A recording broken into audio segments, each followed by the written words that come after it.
굉장히 어, 제가 지금 잠깐 헷갈리는데 아마 이것을 황금률이라고 얘기할 겁니다. 대접 받는 대로 대접하라. 혹시 아니면 아닌 겁니다. 그래서 요 말씀을 좀 사람들 헷갈려하는 부분이 있는데 이게 한 단락이거든요. 근데 분명히 시작은 구하라로 시작하잖아요. 근데 마무리가 대접받고자 하는 대로 베풀어라고 가니까 이게 좀 맥이 맞는 것인가, 그 상관관계가 무엇인가라는 생각이 들죠. 그리고 그 중간에 하나님의 아버지 되심과 너희들의 자녀됨에 대한 강조가 나와요. 그것이 왜 한 단락으로 묶이는지 오늘 좀 살펴보고자 하겠습니다. 성분 헌혈을 한 적이 있습니다. 그러니까 저는 어릴 때부터 헌혈에 관심이 많았어요. 헌혈에 관심이 많았던 이유, 1번 박민근은 착해서, 2번 적십자의 관계자가 있어서. 아버지가 적십자를 다녔어요. 그래서 다니셔가지고 어릴 때 그 사명감 같은 것도 있었고 그것이 보람이 있어서 헌혈에 관심이 많았는데, 군대 가서도 특히나 군대 가서는 성분 헌혈이라는 걸 많이 했습니다. 성분 헌혈은 일반 헌혈이랑 달라서 시간도 이렇게 2시간, 3시간 걸리고 성분만 추출한 다음에 다시 몸에 들어가고, 그래서 이거를 빼내고 다시 들어가는 와중에 막 이 제공하는 사람 몸에서 이렇게 막 전기가 오르기도 합니다. 피가 다시 일부분은 들어가니까. 근데 굉장히 필요한 헌혈이에요. 특히나 백혈병 환자분들에게 제공될 수 있는 부분이라서 참 이 헌혈이 많이 일어나면 좋죠. 근데 군대 있을 때 차출 당한 겁니다. 군대 있을 때, 군대는 참 재밌어요. 그래서 예를 들어 이런 거죠. 미술 전공한 사람이 있어. 예, 미술 전공했습니다. 페인트통 날라. 뭐 이런 식으로 되거든요. 요리에 특기다. 네, 저 요리 잘합니다. 잼통 날라. 뭐 이런 식으로 되는데, 저희 아버지가 적십자사에 다니시는 게 딱 이렇게 발각이 됐어요. 그러니까 그때 이 도움 요청이 있어 병원으로부터 정기적으로 헌혈할 사람들을 차출해 달라. 근데 너야말로 적임자다면서 정기적으로 이제 뽑혀 나가서 병원에 가서 헌혈을 해야 됐었는데, 그거를 정기적으로 했어요. 그래서 정기적으로 한다는 건 뭐냐 하면은 어떤 제가 누군가를 담당하게 된다라는 뜻입니다. 그래서 이제 사명이 생기죠. 근데 처음에는 그걸 모르고 정기적으로 가서 이걸 해야 되니까 군 복무만으로도 힘든데 나가서 이거를 막 2-3시간씩 하고 또 제 자유 시간을 못 누리니까 그게 처음에 굉장히 힘들었습니다. 그런데 어느 날 제가 이렇게 누워 있는데 저보다 한 5살 정도 어려 보이는 청년 남자 하나가 들어오는 거예요. 그러더니 저한테 감사합니다. 제가 수여자입니다. 이렇게 얘기를 하니까 그걸 보는 순간에 이게 사명감이 생기는 거예요.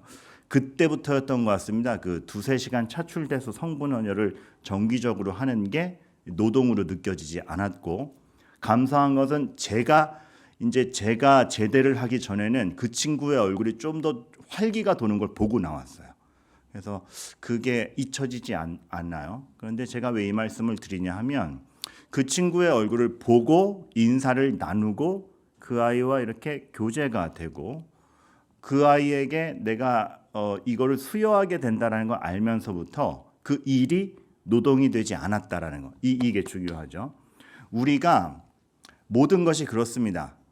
어떤 일이 안 피곤한가?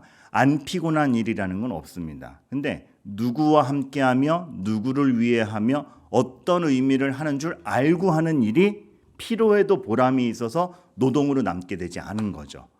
우리는 유익이 되는 일이나 쉬운 일이나 피곤하지 않은 일을 찾으려는 특성이 굉장히 셉니다. 하지만 정답은 피곤하지 않은 일, 쉬운 일을 찾는 게 아니고 누구와 함께하며 어떤 의미를 갖는가를 찾는 것이 훨씬 더 주안점이라는 걸 알아야 돼요.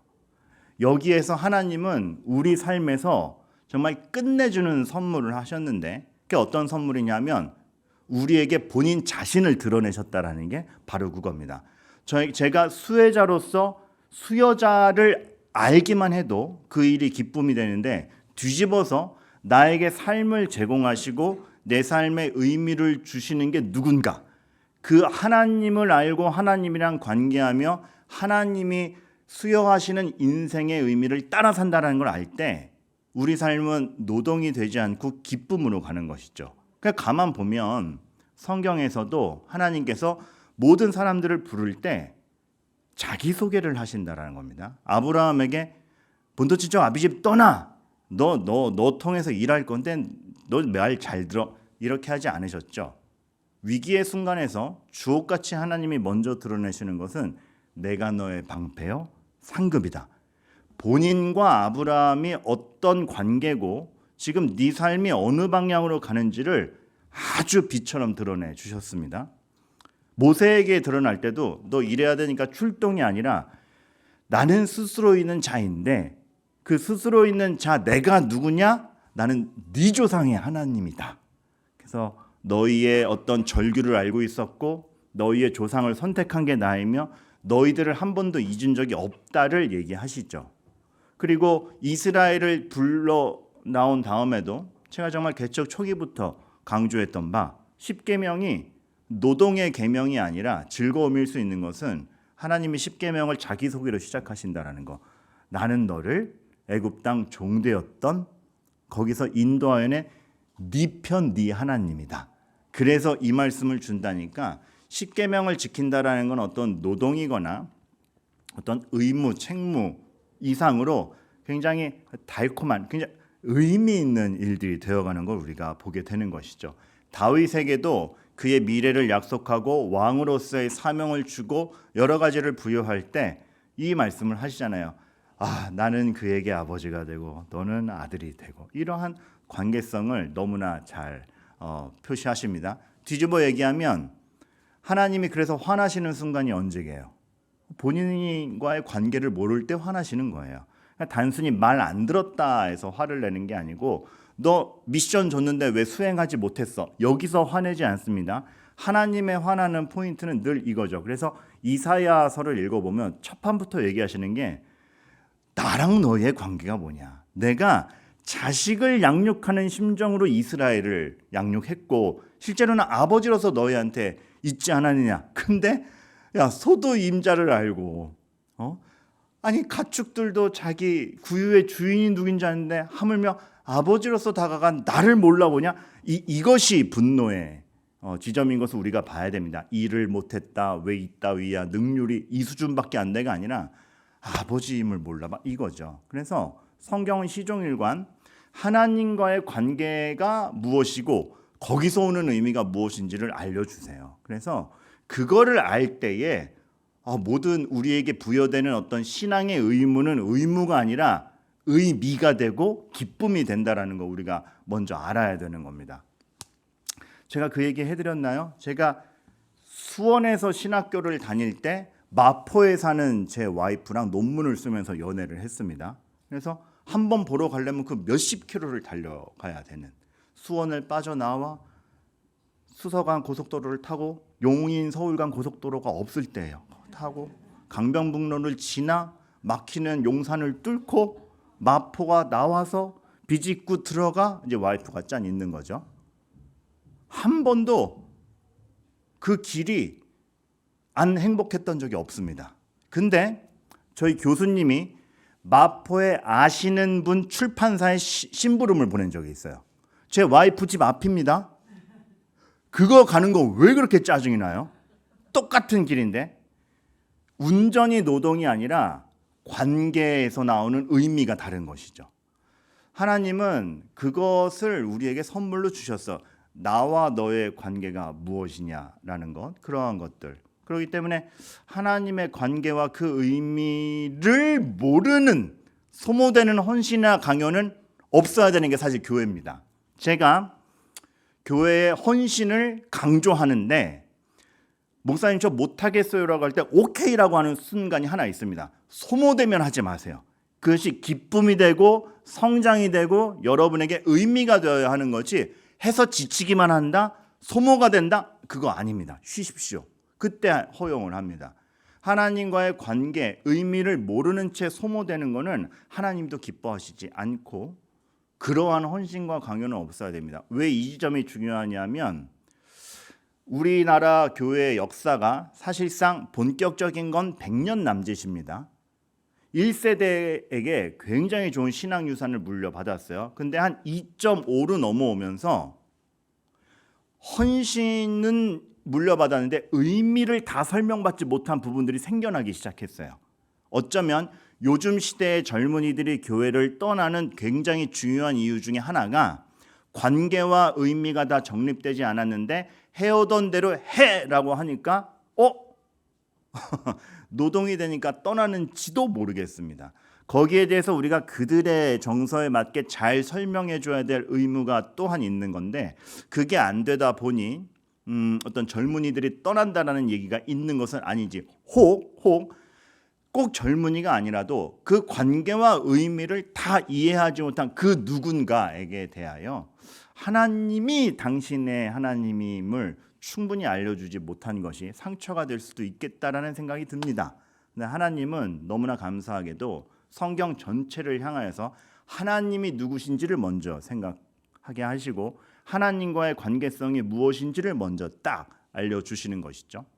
출애굽기 강의를 잠깐 멈추고 있지만 우리가 가정의 달 이렇게 1주년 하기 전에 출애굽기 마지막에서 살펴본 것이 왜 새로운 나라가 탄생하는데 지금 애굽과도 전쟁을 해야 되고 광야로 나가면 준비할 게 많은데 왜 하나님은 이 나라에 절기부터 정하시는가?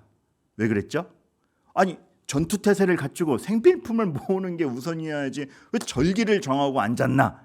하나님과의 관계를 기억할 수 있는 의식들을 정하는 것이기 때문에 그렇습니다. 왜 이걸 해요라고 물을 때 하나님이 우리를 구원하시지 않았니를 설명하기 위한 것이 다 절기 아닙니까? 그러한 것들. 그러니까 결국은 교회라는 것은 단지 어떤 종교 활동과 의식이 있는 것이 아니라 다 하나님과의 관계와 그 의미가 무엇인지를 알게 하는 요소들로 채워져야 됩니다. 그것이 먼저이고 그것을 위하여 구하라도 있는 겁니다. 오늘 말씀을 보면. 그러니까 이 구하라, 찾으라, 조심해야 될 거는 하나님과의 관계와 하나님과 우리의 삶이 어떤 것인지를 모른 채 그저 기도 응답을 받아내는 도깨비 방망이 이거나 방법론이면 안 된다라는 거죠. 그래서 전 애석한 게 기도에 관한 많은 책자가 있지만 기도 응답을 받아내는 7가지 방법 이런 책들이 전 솔직히 좀 아쉬워요. 왜냐하면 읽어보면 다행히도 그중에 하나님과의 관계에 푹 담갔다 빼주는 훌륭한 책도 있습니다. 하지만 그러지 못한 책들은 하나님을 생각하기 이전에 방법론이 먼저 나오니까 도깨비 방망이가 되어서 하나님의 아버지가 아니고 도우미로만 등장을 하게 되는 것이죠. 그러면 그냥 일반 우상들과 미신을 섬기는 마음과 우리가 다를 게 뭡니까? 그렇게 하나님이 부적이 되면 오늘 말씀에서도 그래서 잘 보면 구하라 그러면 주실 것이라는 말의 근거가 되는 구절부터 나오는 게 그래서 뭡니까? 너희가 자녀다 지금. 그죠? 그걸 설명하시는 이유가 여기에 있는 겁니다. 그게 먼저이기 때문에. 그래서 그 뒤에도 여전히 설명하지 않습니까? 하물며 하늘에 계신 너희 아버지께서. 자, 이 본문이 다시 보이시죠? 정말 끈끈한 하나님과 나의 관계, 그리고 하나님이 누구시며 우리가 하나님과 어떤 삶의 의미를 부여받은 자녀인가, 그 핵심 가운데 이 모든 것이 이루어지는 겁니다. 이거를 모르면 여러분 잘 보세요. 이 관계를 모르면 기도를 했을 때 혹은 하나님께 뭘 구했을 때 왜 근데 내가 구한대로 안 해줘? 에만 관심이 생깁니다. 관계를 모르면. 근데 관계를 알면 안 해주셔도 안 해주시는 그 아버지의 뜻이 뭐야를 살피게 되죠. 그러니까 내 마음대로 되었든 안 되었든 관계는 지금 끈끈이 있기 때문에 끊어지지 않는 관계 안에서 의미를 살피려고 그러지 안 해주니까 아빠 없는 거야 라고 하지 않는다라는 거. 방법론이거나 도깨비 방망이면 내 뜻대로 안 되면 바로 버리죠. 하지만 그게 아니지 않습니까? 더 중요한 건 내가 너의 방패요, 내가 너의 상급이라고 다가오신 하나님이 내 인생에서 지금 무엇냐를 아는 것이 훨씬 중요한 겁니다. 그래서 신앙이라는 것은 그 아버지와의 관계 속에서 점점 하나님의 뜻이 이거구나를 납득해가는 과정이지 내 맘대로 되어가는 과정을 보는 것이 아닙니다. 그래서 성장인 것이고 성숙인 것이고 기도인 것이고 나를 무릎 꿇여 순종하는 것이 필요한 겁니다. 그러니까 신앙은 이래요. 오늘 정답지가 없다고 그만둘 수 없는 것이 신앙입니다. 이거 구했는데 이거 안 해? 안 믿어. 이게 아니라 오늘 내가 원하는 정답지가 안 왔는데 여전히 하나님은 아버지라 계시고 내가 미처 깨닫지 못하는 것에 대해서 여전히 신뢰하며 갈 수 있는 그 인내와 은혜를 구함이 신앙인 거죠. 우리도 그렇지 않습니까? 저도 지금 그런 거 되게 많아요. 어릴 때 결코 몰랐는데 부모가 되어보고 어른이 되어보니 그게 그거였구나. 그러니까 저는 저를 지도했던 스승에 대한 감사가 요즘에 막 이제 더 이상 만날 수 없는 스승까지 포함해서 다 생각나요. 그게 그거였는데. 그렇잖아요. 돼봐야 아는 거죠. 전 그래서 요즘도 그 어린이나 젊은이들에게 조언을 했을 때 걔가 못 알아듣잖아요. 이걸 알아들어야지. 이제는 포기가 됩니다. 그게 나쁜 포기가 아니고 이렇게 심어놓으면 얘도 20년 뒤에 깨닫겠지. 그 시절엔 몰라요. 근데 그게 인생인가 봐요. 하물며 하나님의 뜻을 아는 거야 우리가 어떻게 오늘 전부 다 알겠습니까? 근데 하나님이 점점 알게 하시는 것이죠. 그래서 우리는 하물며 진짜 그런 애를 알아가는 겁니다. 그런 가운데 구하랍니다. 그런 가운데 구하라.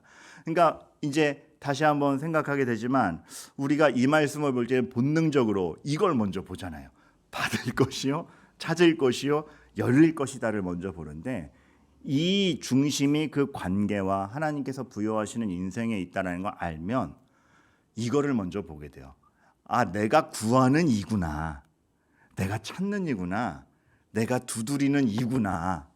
그러니까 나는 내 인생 내가 다 채울 수 없고 나한테 정답이 없어서 구할 수밖에 없는 존재구나. 근데 그런 나를 채워주시는 하나님이 있구나를 알아가는 것이 이 말씀의 훨씬 더 중점이에요. 이제 이런 얘기하고 나면 목사님 저만 해도 옛날에 그냥 받을 것이요 찾을 것이요만 봤는데 목사님 덕에 이제 구하는 이 찾는 일을 봅니다. 목사님 참 전에 못 보던 걸 보게 하시네요. 여러분 그건 제가 통찰력이 있는 게 아니고 이게 참 부끄러운 게 이러한 설교가 이미 몇백 년 전에 계속 되고 있었어요. 사실 우리의 신앙의 선배들은 그걸 먼저 보고 있었던 거죠.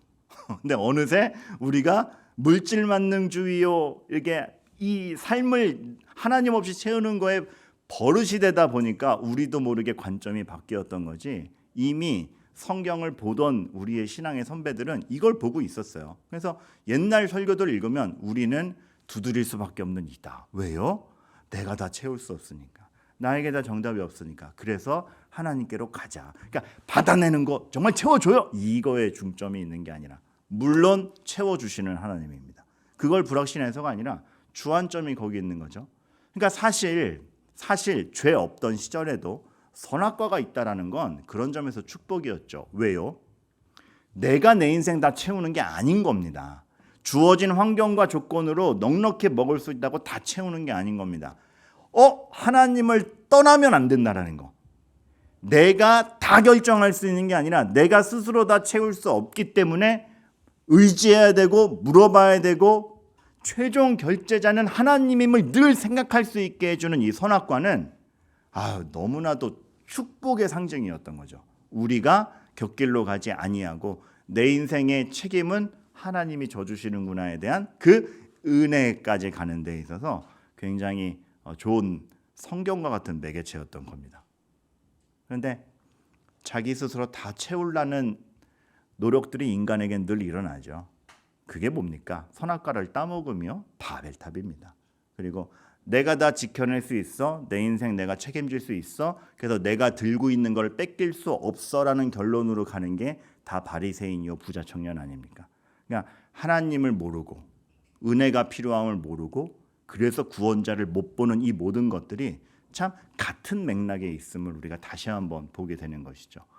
그러니까 저희가 지금 5장에서 이 7장까지의 산상 설교를 계속 보는데 이 산상 설교라는 게 그냥 단편적인 착하게 사세요, 화내지 마세요가 아니라 보면 볼수록 되게 복음의 본질을 담고 있음을 그 은혜와 그리스도를 볼 수밖에 없는 인생임을 조망해 준다라는 걸 우리가 매주 발견하게 됩니다. 성경 자체가 그러한 것이죠. 그런 점에서 솔로몬의 지혜가 다시 한번 빛이 나는 거예요. 왜냐하면 단순히 똑똑했다가 아니고 솔로몬이 그 지혜를 구할 때 이렇게 얘기를 하거든요. 주께서 그에게 큰 은혜를 베푸셨고, 여기서 그는 다윗입니다. 자기 아버지. 그러니까 제가 이 자리에 있는 거, 아이고 하나님, 내 아버지가 다윗인데 다윗이 잘나서 있었던 거 아니고 하나님 은혜 주셔서 있었던 거 아닙니까? 또 하나님께서 그 다윗을 위하여 큰 은혜를 항상 주셔서 저까지 왔습니다라고 솔로몬이 얘기해요. 그러니까 그게 솔로몬의 지혜였던 거예요, 사실은. 왜냐하면 그게 여호와를 경외하는 것이 지혜의 근본이거늘이 탁 심겨져 있잖아요. 내 인생 내가 다 채울 수 있어가 아니라, 아니 은혜로 왔고 은혜 없이 안 되고 하나님께 제 인생이 달려 있습니다를 아는 것이죠. 그러다 보니까 다른 것 구하지 않고 하나님이 그런 가운데 이 백성과 함께 있게 하셨는데 다른 건 아니라 선악을 분별해서 선한 길로 가게 해주시옵소서를 구한 것이죠. 똑똑해서 잘 경영하게 해주세요가 아니라 하나님의 원리대로 선악을 분별하게 하옵소서가 솔로몬이 구했던 것이고, 그게 하나님을 기쁘게 했던 것이고, 우리는 그런가 생각하게 되는 거죠. 도대체 뭘 채워달라 그러고 있고 하나님 없이는 채워지지 않는다는 걸 솔직히 생각이나 하는지, 아니면 저는 이 사업만 성공하면 내가 여기 이게 늘 그렇지만 여러분, 제 설교는 상대적인 겁니다. 더 중요한 걸 얘기하느라 상대적인 걸 약하게 얘기하는데, 여러분들이 하시는 일이나 이 땅에서의 일이 사소하다는 걸 얘기하는 거 아닙니다. 하지만 그거보다 앞서서 하나님이 있지 못하다라면 문제라는 거죠. 무엇이 나를 보장하는가에 대한 중심은 있는 채 여러분들의 공부와 학업과 사업과 일을 하셔도 해야 되는 겁니다. 그렇게 되다 보니까 참 경이로운 것은 솔로몬이 지혜로운 만큼, 그죠? 솔로몬의 지혜의 크기만큼 유익을 얻는 건 누굽니까? 고스란히 백성에게 가잖아요. 솔로몬이 지혜로워서 나 잘났다가 아니라 솔로몬의 그 지혜만큼 그래서 고스란히 도움을 요청하러 나오는 백성에게 그 유익이 가죠. 이게 기가 막힌 거예요. 그래서 여러분들 오늘 말씀에 구하라. 왜? 우리는 구할 수밖에 없는 자이니까. 내가 내 인생 채울 수 없으니까 하나님께 은혜를 구한다. 근데 그 하나님이 누구다? 아버지다. 내 편이다. 그 은혜를 받은 자, 그 은혜를 받는 건 단지 내 인생 잘 되겠다가 아니라 내가 그 은혜를 받은 만큼 그 은혜대로 살면 그 유익이 고스란히 주변에게 가는 겁니다. 그래서 12절이 나오는 거죠. 대접받고자 하는 대로 너희도 대접하라. 너희도 남을 대접하라. 얼마나 그것이 흘러갈 수밖에 없는 원리이고 너희가 그 간절함 알지 않느냐. 그럼 그 누군가의 간절함도 채워주는 건 당연하지 않니? 이렇게 가는 거죠. 그 한때 이제 지금은 좀 잦아들었는데 서양인들이 되게 동양을 신비롭게 여길 때가 있었어요. 그게 대중매체를 통해서도. 지금 그 신비로움이 좀 많이 깎였습니다. 다 평준화돼가지고. 근데 한창 신비로울 때 그 서양 영화에서 중국 고수들이 굉장히 신비로운 존재들로 등장을 했어요. 그래서 우와 어떻게 저렇게. 근데 그 중에서 여러 고수들이 표현되는 걸 봤는데 먼저 이제 타격의 고수입니다. 여러분 타격의 고수는 뭐가 다를까요? 더 센 걸 부실까요?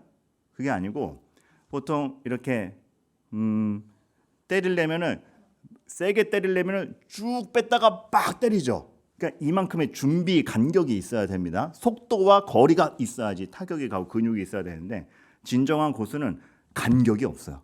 간격이 없는데 아무 간격도 없는데 딱 때리면 그냥 빡 뿌개지는 거야. 이게 지금 그 장면이에요. 동판에 손을 아무 간격 없이 때리는데 그냥 빡 빠개지는 거예요. 이것이 고수다. 그래서 이 고수가 가르친 게 뭐냐? 공간이 없고 간격이 없는데도 뚫고 나갈 수 있는 게 고수다. 실제로 나중에 이 제자가 그래서 갇히는데 그걸 뚫고 나가요. 그때 그 감동이란. 근데 추천하지 않는 영화예요. 지독히 잔인한 영화도 추천하지 않아요. 뭔지 알라고도 하지 마세요. 그러니까 그 고수의 그것이 되게 특징적이에요. 간격이 없구나. 또 하나 이런 신비로움을 탁 탐구하면서 만들어진 게 있는데, 그러면 이제 유도의 고수는 뭐게요? 자, 다 원리가 똑같아요. 이렇게 유도라는 것도 잘 보면 엎어쳐야 되잖아요. 그럼 준비 동작이 있고 한 다음에 이렇게 넘겨야 되잖아요. 그래서 최소한 1, 2는 있어야 됩니다. 그래서 일반적으로 유도가 1, 3라면 고수는 1, 2로 간답니다. 근데 초고수는 그 간격도 없는 거예요. 잡았는데 응? 하는데 어느새 그냥 딱 와 있는 거예요. 무박자, 박자가 없는 거예요. 그냥 왔는데 넘기는 거예요. 아, 간격이 없음, 무박자, 박자가 없음. 이 얘기를 제가 누구한테 들었냐면 목회 신학 교수님한테 들었어요. 그럼 그 교수님은 이 얘기를 왜 했게요? 이 얘기를 하더니 저희한테 물으시는 질문이 있었어요.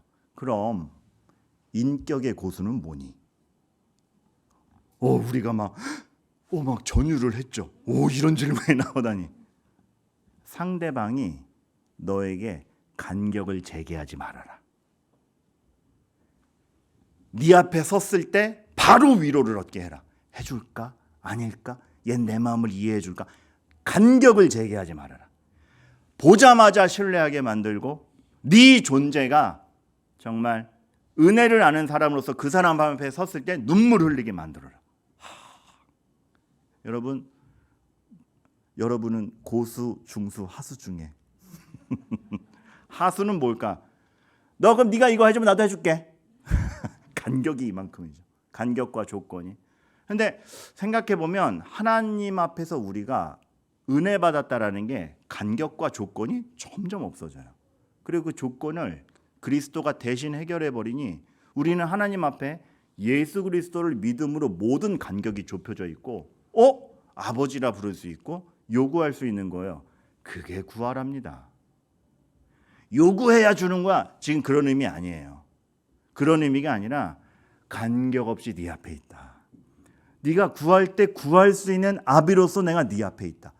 지금 찾으려고 그러면은 찾을 수 있는 간격 없이 네 앞에 있다를 지금 인격의 절대 고수로서 하나님이 우리와의 관계를 그리스도의 피로 싹 좁히셔서 여기 있는 겁니다. 그래서 물으시는 거죠. 오늘의 질문은 구하시오 이게 아니고 그만큼 신뢰하니? 네가 마음 놓고 구할 수 있는 존재가 나라는 거 신뢰하니? 그래서 이 말씀 아까도 얘기했지만 그래서 이 말씀이 나오는 거죠. 야, 누가 자식이 와서 떡을 달라고 하는데 돌을 주겠냐? 내가 너와 함께하는 인생은 반드시 선한 길로 간다. 같이 갈 수 있겠니? 이거 물으시는 거죠. 마지막으로 하나. 그래서 여러분께 여쭙고 싶어요. 그러한 하나님이 여러분에게 구하라라고 이렇게 오셨는데 정말 여러분들 세상이 줄 수 없고 하나님만 줄 수 있는 것을 구하고 계세요? 그러시기를 바랍니다. 정말 세상에 줄 수 없는 거. 새벽에 로마서를 읽어 가잖아요. 거기서 인간의 죄악됨이 나오잖아요. 시기와 탐욕과 미움과 우리 실력으로는 그것만입니다. 근데 여러분 정말 구하라라고 했을 때 이건 하나님 없이는 제가 받을 수 없는 것입니다라고 하면서 거룩을 구하세요. 사실은 우리가 이 말씀을 보면서 그래서 아빠한테 필요한 거 다 요구해야지가 아니고 진짜 구해야 될 게 무엇인가도 다시 한번 생각해야 돼요. 사랑을 구하는가? 아니면 미움대로 살고 있는가? 악을 이기고자 하는 전력을 구해본 적이 있는가? 다시 한번 생각해 보는 거죠. 생각해 보면 우리 이 말씀 앞에 정말 내가 악에게 지지 않으려고 전력을 다해서 매달려 본 적은 없구나가 있는 거예요. 정리합니다. 우리 하나님과의 관계 명확히 하고 있습니까? 그거부터예요. 여러분, 이게 명확해야 여러분에게 기쁨과 즐거움이 있습니다. 노동이 아니라 신앙 활동이 아니라 정말 천국으로 가는 신앙이 있는 것이죠. 그래서 그걸 흘려보낼 때 우리가 누군가를 가르치고 상대방을 대하는 게 정말 기쁘게 바르게 성장시키고 있나요? 아니면 그저 소모시키고 있나요? 아직도 안 했어! 입니까? 아니면 정말 이렇게 할 때 이게 맞는 거란다. 기쁘단다. 입니까? 그 마음으로 해야 되는 것이죠. 여러분도 한번 점검해 보시길 바라요. 이유도 모르고 소모되고 있지는 않은가. 그러니까 여러분 마냥 열심을 부리는 것이 아니라 너무나 풍족해서 열심히 나오는 겁니다. 그게 은혜요, 신앙이요, 우리의 교회 활동입니다. 그리고 그것은 반드시 이렇게 가요. 내가 움직여서 다른 이가 유익을 누리는가. 참 감사하죠. 저는 그 말이 참 마음에 남아요. 좀 더 마음에 닿기 위해서 말씀을 드리자면 백종원의 최고 수제자 돈가스 연돈 있지 않습니까? 그분이 그냥 지나가듯 한 말이 마음에 남아요. 내가 불편해야 손님이 맛있습니다. 이거. 내가 불편해야 손님 입이 편합니다. 그 얘기 하는데 모든 원리일 수 있겠다. 그러니까 우리가 무엇에서 자부심을 느끼고 왜 열심히 하는가? 자신의 만족만을 위해서 하는 건 소진되고 한계가 있습니다. 먹는 것도 너무 먹으면 나중에 먹는 것이 막 짜증나잖아요. 그만 먹을래. 근데 남을 먹이는 거는 계속 기뻐요. 모자라서 걱정이지 계속 기뻐. 하나님 나라의 원리가 뭘까라고 했을 때 내가 움직여서 다른 일을 기쁘게 하는 게 사실은 한계도 없고 훨씬 기쁘구나를 점점 깨달아가는 거. 오해하지 말아야 될 게 그러기 위해서 내가 먼저 먹어야 되는 건 맞습니다. 이건 이기심에 의한 게 아니라 하나님 앞에 내가 먼저 일용할 양식을 먹은 자로 충분히 서 있고 그 목적은 나 잘 되기 위함이 아니라 그 은혜를 또 흘려보내기 위한 이 자연스러운 원리가 오늘 말씀 중에 있는 것이고 그래서 구하라 찾으라로 시작된 말씀이 남에게 대접하라로 끝나는 이 주옥 같은 논리가 있는 겁니다.